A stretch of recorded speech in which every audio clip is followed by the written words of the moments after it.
Hello to all my friends and family, and welcome to Jim's 5 a.m. Club. And I'm coming to you from my front yard once again.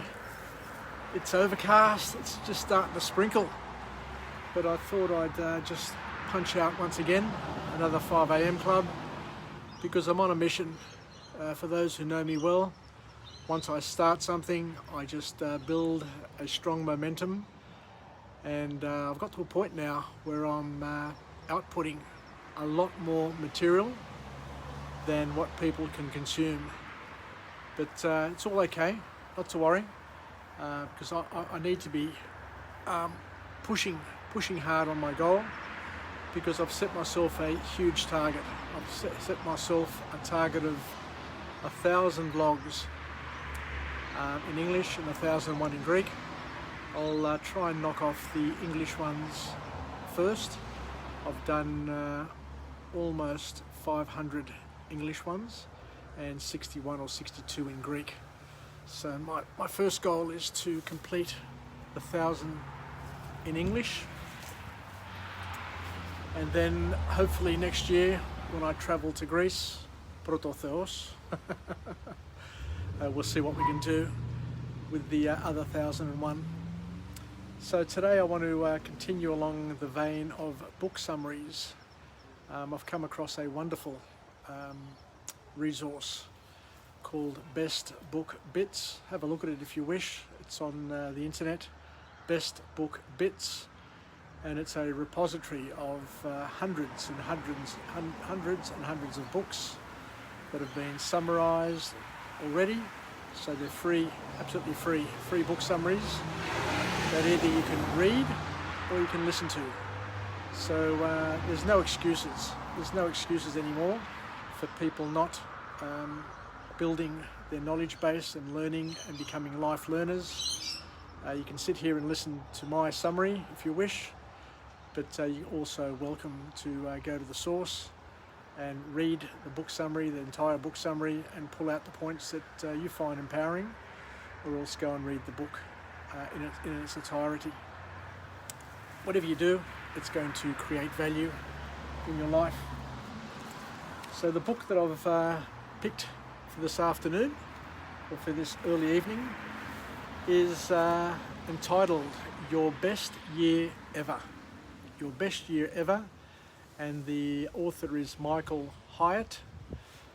And this book is a wonderful book, and it's timely, because we've got New Year's Eve coming up shortly, and the big mistake that most people make is that 5 to 12 on New Year's Eve, when they're half pissed and distracted and looking at the fireworks in the sky, they decide to try and put together a New Year's resolution in terms of what they're going to do or what they're not going to do over the next 12 months.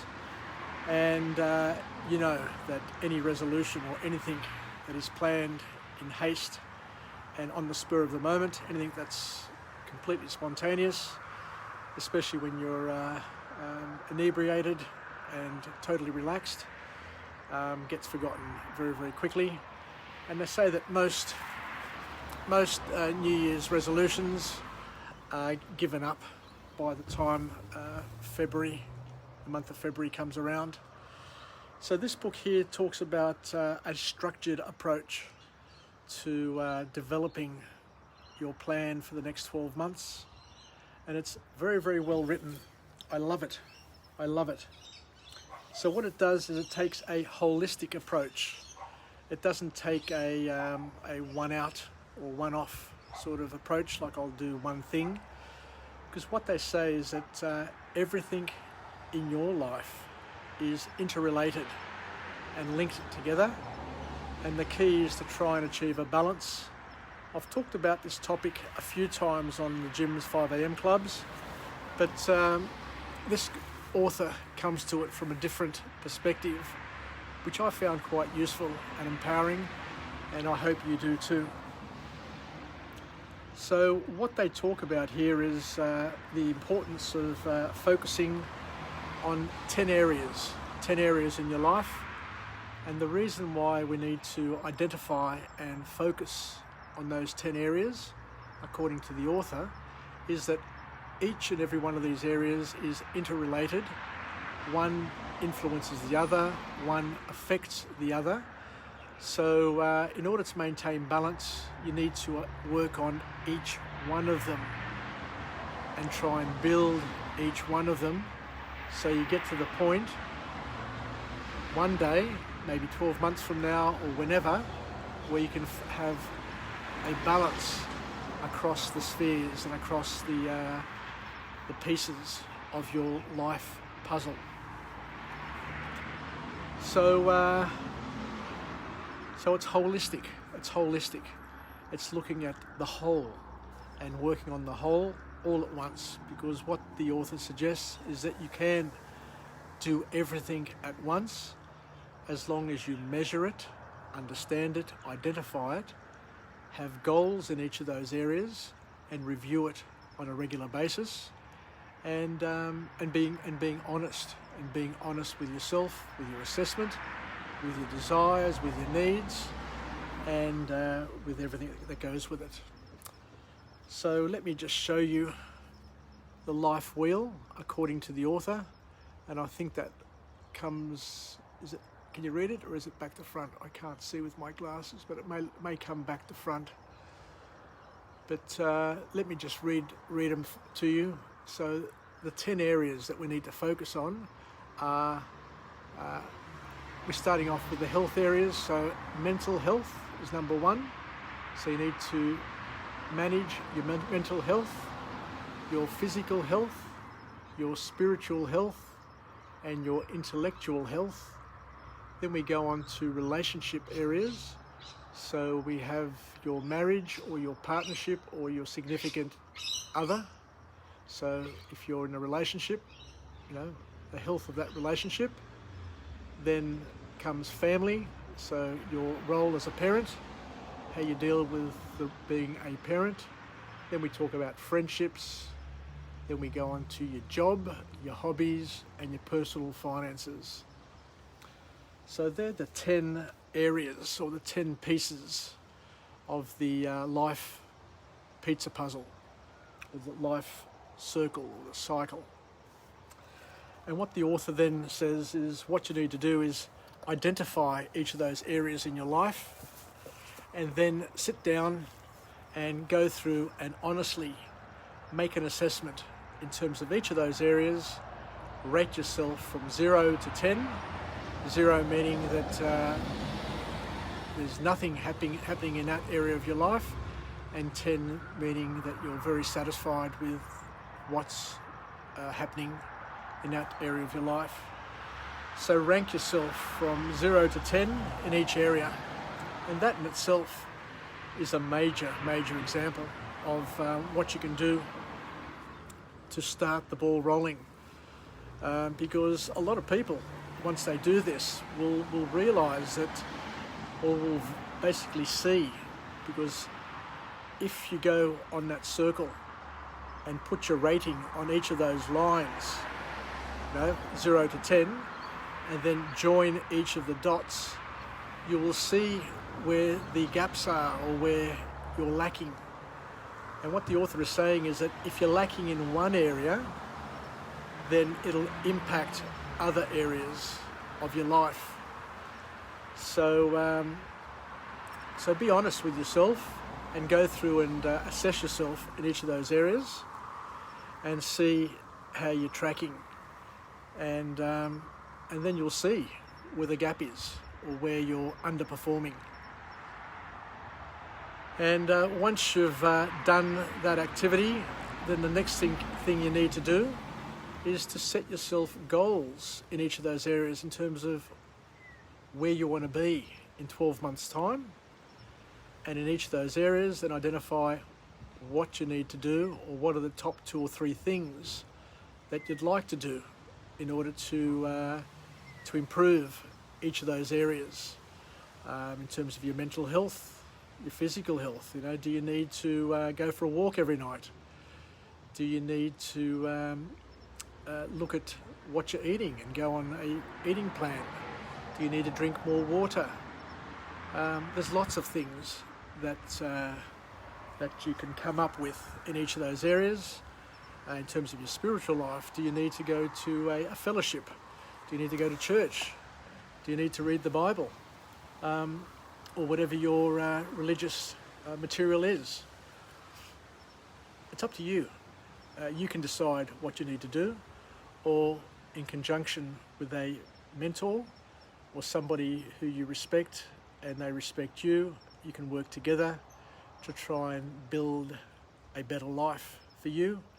And by building a better life for you means that you're probably building a better life for all of those around you.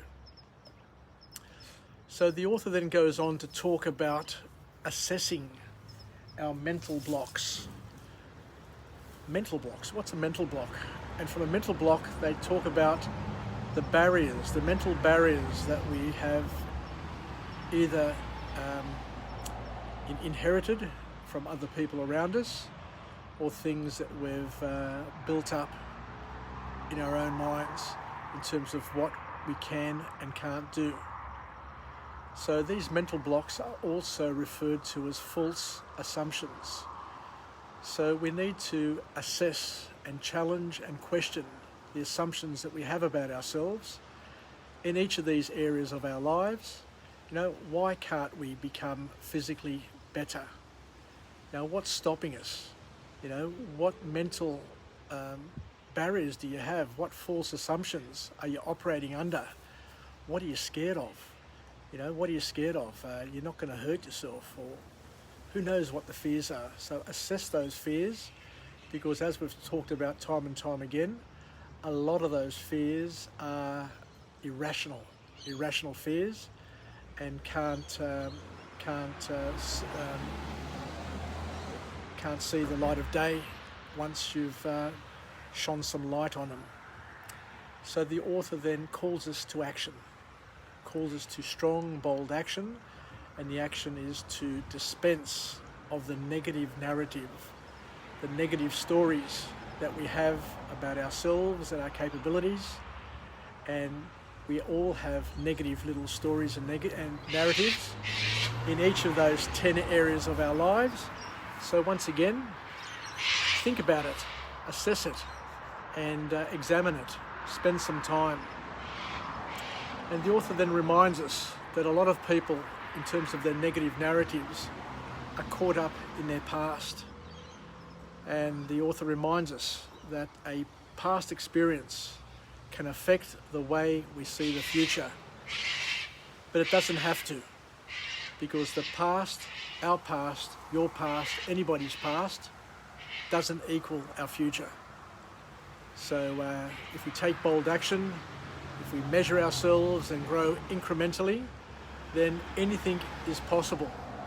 So, but we need to do it, and we need to get started, we need to be committed to it, and we need to see that a balanced life is something to cherish, is the goal for all of us. You know, there's no good in our lives if we're really, really good in one area and shithouse in all the other areas. You know, you're better off being average in all the areas of your life, because you'll feel a lot more fulfilled, rather than being great at one area and then hopeless in all the others, because you just won't be fulfilled. You won't sense that you're complete. It is a way of seeing it. So the author then goes on to say that the key is to set challenging goals in each of those areas of our lives. Challenging goals, but the goals need to be kept realistic, because we don't want to dishearten ourselves and give up because they're just too hard to achieve. And the next thing that he talks about is really, really interesting. I found the next bit extremely interesting. And he said that you need to exceed the discomfort zone. So you need to get out of your comfort zone and enter a thing called the discomfort zone, where you're just feeling discomfort, but you mustn't cross over to the other zone, which is called the delusional zone, where you go too far and you are delusional in terms of your capabilities and the goal and your things you want to achieve. So you're better off being measured in your goal setting. Think big in terms of your grand plan, but you need to chunk it down so that you need to lean a little outside your comfort zone each time, and as you grow and develop, then shift the goalposts to give yourself more discomfort, but without being delusional about it. The next thing really knocked me about. I never knew this, but what they said was, if you set yourself a target from a spirituality perspective, one of the aspects is spirituality. So if you set yourself a target to read the Bible, I've just seen here that the Bible contains around 1 million words. 1 million words. Who would have thought? And that's probably why most people never get to read the Bible, because there are just so many words there. But the author said that if you chunk it down to 20-minute chunks and do it every day and stick to it, before you know it, you'll get it done. You'll gain progress. You'll build momentum. You'll get over the hump, and then you'll get addicted, because the author says that it takes a certain amount of time before you can become addicted to a habit. It may take 24 days, it may take a month, it may take 60 days, depending on how complex the tasks and the activities that you're involved with. But sooner or later, if you do something often enough, with the right passion, with the right emotion, with the right mindset, and you do it diligently and in a structured form, then before you know it, it will become a second nature to you. It will become habitual, and you'll become addicted to it. Just like I'm addicted to my 5 a.m. clubs. I crank out about 4 a day. I get up early in the morning. I do 2 before work, and I start work at 6 o'clock. I do 2 before work. I do 1 at morning tea at about 9 o'clock. I do 1 at lunchtime, and then I'll try and do 1 after work, or if I get home, I'll do 1 at home early evening. So that way I'm cranking out 2, 3, 4, 5 a.m. clubs a day, which is a lot. But I enjoy it. I also am addicted to my swimming. Every Sunday morning, I love getting up before dawn, being in the water before the sun comes up, and doing my 2-kilometre lap swimming. I've been doing it now for 4 or 5 years, and I'm addicted to it. I love it. I can't see myself not doing it. And if I don't do it on a Sunday morning, I feel as if I've missed out on something. But you know, you get my drift. So the next thing the author talks about is to understand your motivations. You've got to understand, why do I want to do it? You know, why do I want to have my physical health?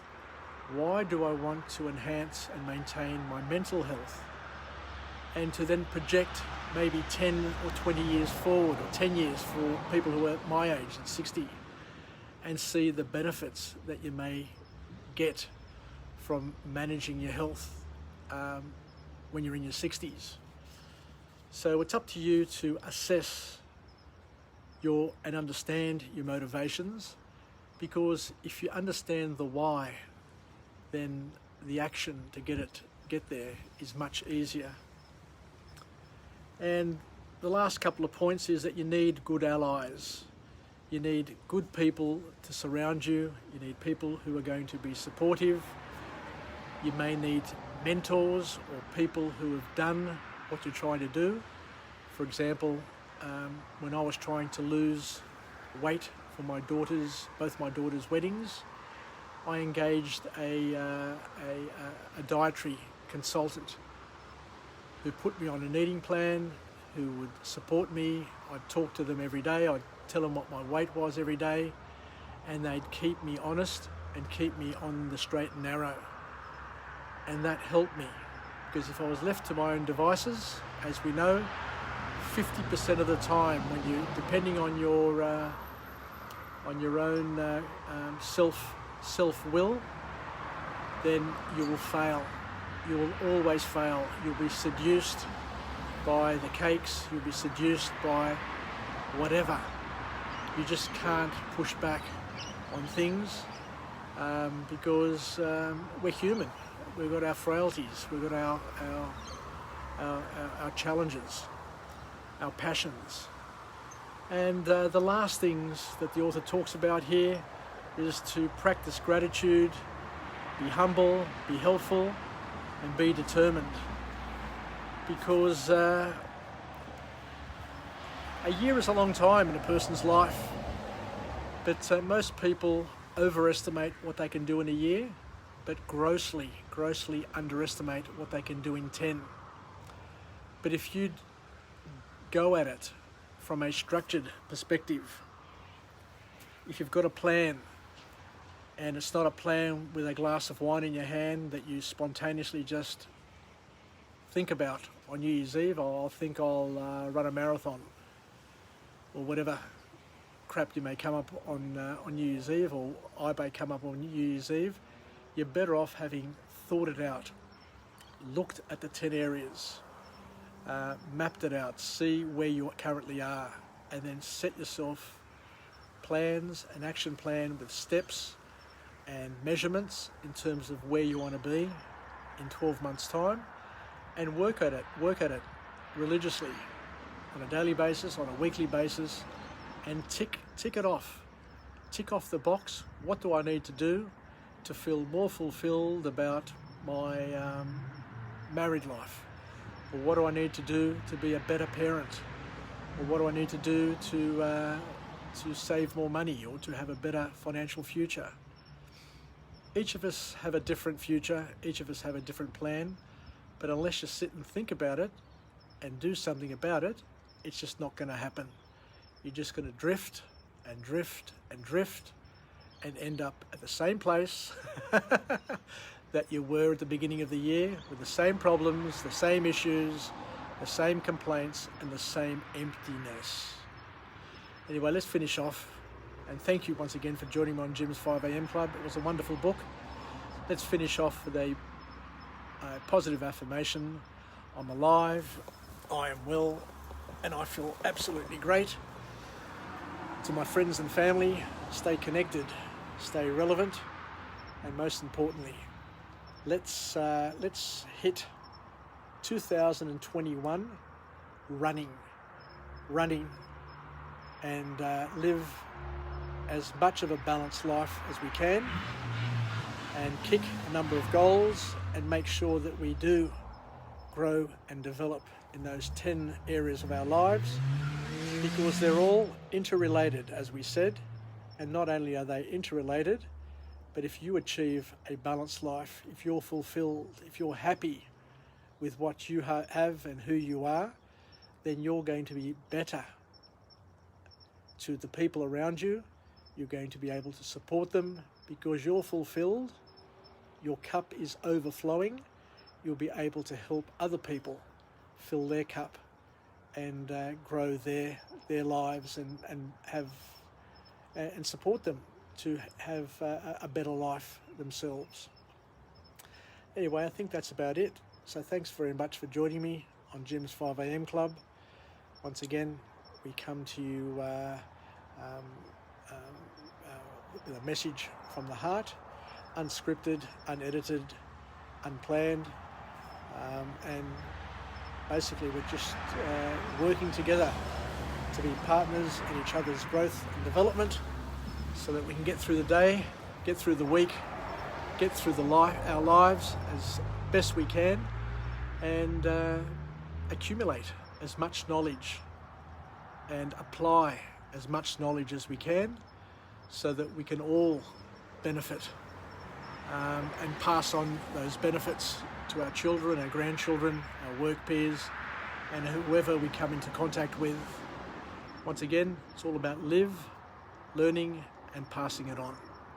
So thank you once again. Take care. Sasagapao from Jim's 5 a.m. Club, and we'll chat again tomorrow from a different location with a different message. Who knows where I'll be and what I'll be talking about, but we'll do our best to make it interesting and useful. Bye for now. Ciao.